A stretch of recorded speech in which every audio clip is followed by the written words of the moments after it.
unfortunate because we could be a phenomenal teammate to others, but a really bad teammate to ourselves. And I think that journal and that reflection is almost an opportunity for us to be a really good teammate to ourselves again, which is really important.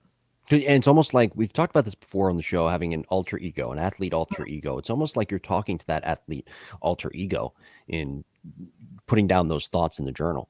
Yeah, for sure. And again, it's like there really shouldn't be too many rules like attached to it. It should really try to be like something that you enjoy doing. It shouldn't feel like a burden. It should be like, okay, I actually operate best drawing the strike zone, and that helps me, or I operate best with this. And you figure out what works, and as long as you can stick with it, and like I said, the second it becomes a burden and feels like a chore, you're going to want to skip it. You're not going to look forward to it. Like this should be something where you pick it up and you're like, okay, I have 10 minutes, 5 minutes, whatever it is that I just write before and right afterwards. And funny enough, I actually don't have my hitting journal from college with me right now because I lend it to my athletes now. And this thing it looks almost like a Bible, but there's so many other pages that were thrown in, and it's 10 years old. It's been passed around. It was in my bag all the time. So it's a little bit falling apart. Yeah. And it's funny because anytime an athlete would borrow it, I'll get a picture from one of them and she strapped it into the front seat of her car, like sitting there. She's like, I'll keep it safe.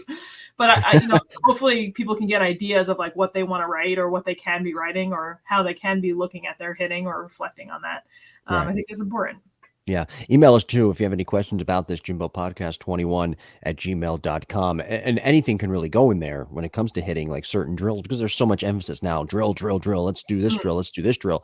But we have to figure out which drills work for which hitters. And the best way to do that, and for a hitter to understand that and something to go back to, reference point, is by keeping that journal. Yeah. Gosh, absolutely. And that's funny. I almost forgot I used to do that. In the off season when we weren't playing and we were just practicing, I still journaled after every practice. And I remember if there was a drill that like, just made me feel good. And like we've talked about that's smooth. It felt simple. I'd write that down and I'd like highlight it in the top or on the margin because I would say, I want this to be my pregame drill.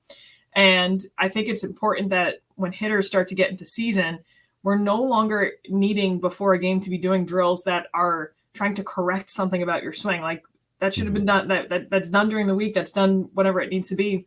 We're at the game. This is our swing, and we need to be doing drills that are helping us with our timing, with our confidence, with where we want to hit the pitch out in space. How do I get my sequencing just to flow, opposed to being like really rigid and technique based. That's not a game day vibe that we're trying to match.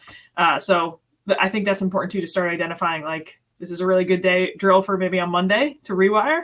This is a good drill for a Wednesday to solidify that rewire. And then, come Friday mornings and I'm playing Friday night, this is the drill I want to be doing.